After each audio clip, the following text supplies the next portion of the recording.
Hello friends. तो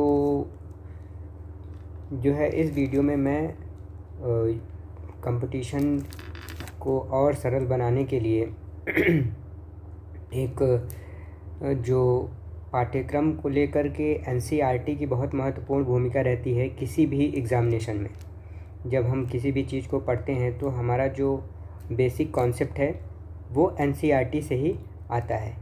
मैं series start करने चल रहा हूँ, तो इस सीरीज़ में जो है क्रम से सभी एनसीईआरटीज़ और सभी बेस से क्लियर करते हुए हम शुरू करते हैं। तो उस क्रम में सबसे पहले हम ज्योग्राफी को शुरू करते हैं।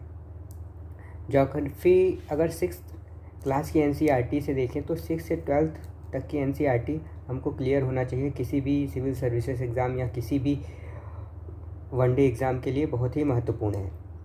तो चलिए हम शुरू करते हैं।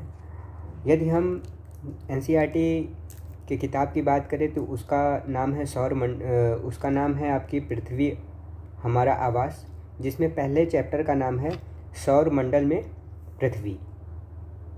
तो सबसे पहले हम सौर मंडल में पृथ्वी पहला अध्याय शुरू करते हैं। तो यदि हम चर्चा करें कि कभी कभी हम रात्रि में जब हम आसमान में देखते हैं तो चंद्रमा पूर्ण रूप से दिखाई पड़ता है। तो हम इस कैटेगरी में एक एक पॉइंट हम जिस प्रकार से एनसीईआरटी में शब्दशः दिया है उसके रूप में मैं जो है इसको समझाने का प्रयास करता हूँ। तो सबसे पहले यदि हम बात करें, पहले पॉइंट पे बात करें तो हम चंद्रमा में जब देखते हैं तो चंद्रमा हमको पूरा दिखाई पड़ता है। जिस दिन चंद्रमा हमको पूरा दिखाई पड़ता है उस चंद्रमा को हम पूर्णिमा कहते हैं। उस दिन को पूर्णिमा कहते हैं। अब जब पूर्णिमा के बाद 15 दिन तक हमको वो चंद्रमा दिखाई नहीं पड़ता है। फिर जब वो चंद्रमा 15 दिन के बाद आता है तो वो अमावस्या कहलाता है। और ये आपका इसको आप मून लाइट भी कहते हैं। अब यदि हम बात करें खगोलीय पिंड की, तो खगोलीय पिंड क्या होता है? खगोलीय पिंड, बहुत लोग कन्फ्यूज़न में रहते हैं। खगोलीय पिंड ग्रह को समझ लेते हैं, उपग्रह, लेकिन ऐसा नहीं है। खगोलीय पिंड उन चीज़ों को कहते हैं जिसमें आसमान में, आकाश में सभी प्रकार के जिनमें खुद की ऊष्मा हो और खुद की ऊर्जा हो, खुद से चमकते हों, उन्हें हम खगोलीय पिंड कहते हैं। जैसे तारे हो गए, सूर्य हो गए, चंद्रमा हो गए आदि, और चमकती हुई चीज़ जिनकी अपनी ऊष्मा हो और अपना ऊर्जा हो, उन्हें खगोलीय पिंड कहते हैं। यदि हम हम देखते हैं आकाश में बहुत सारे तारे दिखाई देते हैं विभिन्न तरीके से। वो तारे बहुत सारी आकृतियां ले लेते हैं, तो उनको हम नक्षत्र मंडल कहते हैं। तो ऐसे ही नक्षत्र मंडल में कई प्रकार के नक्षत्र मंडल हैं, अनगिनत नक्षत्र मंडल है, जिसमें वर्षा मेजर और बिग बियर उनमें से एक नक्षत्र मंडल है। और यदि हम बात करें स्मॉल बियर, जिसको आप सप्तऋषि मंडल के नाम से जानते हैं, उसको आप स्मॉल बियर के नाम से जानते हैं। और प्राचीन समय में लोग दिशाओं का ज्ञान करने में तारों का इस्तेमाल करते थे। उसमें सबसे महत्वपूर्ण ध्रुव तारे की भूमिका थी। तो बहुत सारे तारे हैं, तो हमको कई बार असमंजस में होता है कि कौन से तारा ध्रुव तारा है। तो हमको सप्तऋषि, जो हमारा स्मॉल बियर है, उसके तहत हम ध्रुव तारे की कल्पना कर सकते हैं, क्योंकि उसी के समीप वो इंगित करता है कि ध्रुव तारा है। ध्रुव तारे की सहायता से हम याद करते हैं दिशाओं के, क्योंकि ध्रुव तारा उत्तर दिशा में होता है। अब ये बात करते हैं ग्रह की। ग्रह में खुद की ऊष्मा या प्रकाश नहीं होता, तो इसलिए इसको हम खगोलीय पिंड नहीं कह सकते। इसको इंग्लिश में प्लैनेट कहते हैं, जो कि ग्रीक शब्द प्लैनेटिया से आया है। प्लैनेटिया का मतलब होता है परिभ्रमण करना। तो ग्रह वे होते हैं जो तारों में परिभ्रमण करते हैं। जैसे हमारी पृथ्वी ग्रह है, सूर्य की परिक्रमा करता है। अब बात करते हैं ग्रह कितने होते हैं। ग्रह शुरू में 9 होते थे, लेकिन प्लूटो ग्रह को 52वां ग्रह 2006 में घोषित कर दिया, तो उसको हम ग्रह की श्रेणी से हटा दिए। अब बात करते हैं सौरमंडल। सौरमंडल क्या होता है? सूर्य 8 ग्रह, खगोलीय पिंड, क्षुद्र ग्रह, उल्का पिंड, इन सब चीज़ों के सम्मिलित रूप को हम सौरमंडल कहते हैं। यदि हम बात करें सौरमंडल में सूर्य की, तो सूर्य जो है 15 करोड़ किलोमीटर पृथ्वी से उसकी दूरी है। इसके बावजूद भी सूर्य इतना बड़ा दिखाई हमको पड़ता है। अब यदि हम बात करें ग्रह की, तो ग्रह में सबसे छोटा ग्रह बुध है। उसके बाद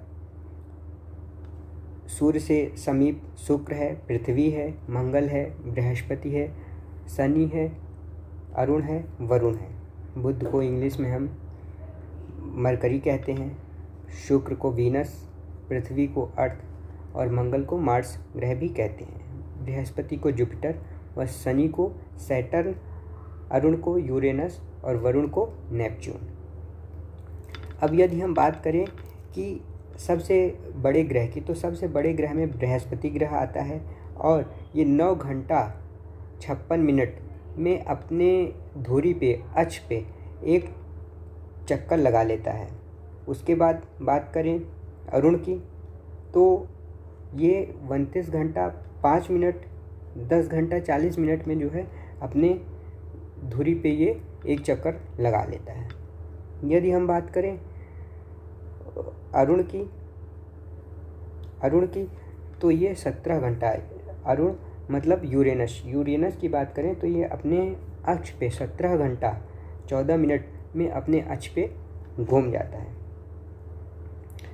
देखिए, हमारा जो ग्रह है उसको हम दो भागों में विभक्त कर सकते हैं। एक तो जिनका आंतरिक सतह सॉलिड से बना है, जो कठोर है, और जो तरल है। अगर सतह ग्रह की बात करें, यदि हम सतह ग्रह को आंतरिक ग्रह कहते हैं या अंतः ग्रह कहते हैं, इसको हम जो है इसमें आपका आ जाता है बुध, यानी मरकरी, वीनस, अर्थ, मंगल। ये सभी ग्रह ठोस अवस्था में हैं। अब इसके बाद और आकार में ये बाह्य ग्रह से बहुत छोटे होते हैं। बाह्य ग्रह वे ग्रह होते हैं जिसमें वे बहुत बड़े होते हैं साइज़ में और वो तरल अवस्था में होते हैं। जैसे बृहस्पति के बाद अरुण, शनि, वरुण, ये आपका हो गया। अब हम बात करें 9वें ग्रह की, प्लूटो की, तो प्लूटो में सबसे इम्पोर्टेंट बात ये है कि ये जो है अपने जो परिक्रमण होता है उसका जो मार्ग है उसमें भी जो है नियमितता नहीं है, इसलिए भी इसको हटा गया अंतर्राष्ट्रीय खगोलीय संगठन के द्वारा प्लूटो ग्रह को उसको 52वां ग्रह घोषित कर दिया गया सन 2006 में। अब यदि अपने पृथ्वी की बात करें तो पृथ्वी के बारे में हम सभी जानते हैं कि जो पृथ्वी है वो सूर्य से तीसरे नंबर पे आता है समीपता में और ध्रुवों पे चिपटा है, इसीलिए इसको भू आभ कहते हैं। 3 लाख किलोमीटर प्रति घंटे की स्पीड से जो प्रकाश है वो हमारी पृथ्वी पे 8 मिनट पे आ जाता है। अब हम बात करते हैं चंद्रमा की। चंद्रमा पे 21 जुलाई सन 1969 में नील आर्मस्ट्रांग ने पहला कदम रखा। यदि हम इसकी साइज़ की बात करें तो यह पृथ्वी से 1/4 इसका डायमीटर होता है पृथ्वी की अपेक्षा। यदि हम बात करें तो ये पृथ्वी से 3,84,400 किलोमीटर की दूरी पर स्थित है। ये एक उपग्रह है क्योंकि ये पृथ्वी के चारों ओर चक्कर लगाता रहता है। उपग्रह 2 प्रकार के होते हैं, एक प्राकृतिक उपग्रह जैसे चंद्रमा और एक मानव निर्मित उपग्रह जो कि पृथ्वी से छोड़े जाते हैं। अब आपको बताना होगा कि कौन सा पहला उपग्रह है जिसने भारत ने सर्वप्रथम भेजा। तो इसका उत्तर आर्यभट्ट होगा। ये आर्यभट्ट को सबसे पहले भेजा उपग्रह मानव निर्मित। अब बात करते हैं क्षुद्र ग्रह को।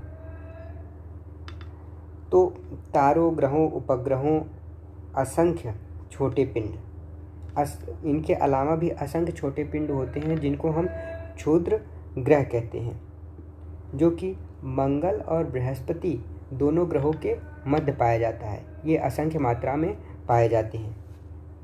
उल्का पिंड, यदि हम उल्का पिंड की बात करें तो ये जो है सूर्य के टूटे हुए टुकड़े होते हैं जो कि हमारे वायुमंडल में घुसते ही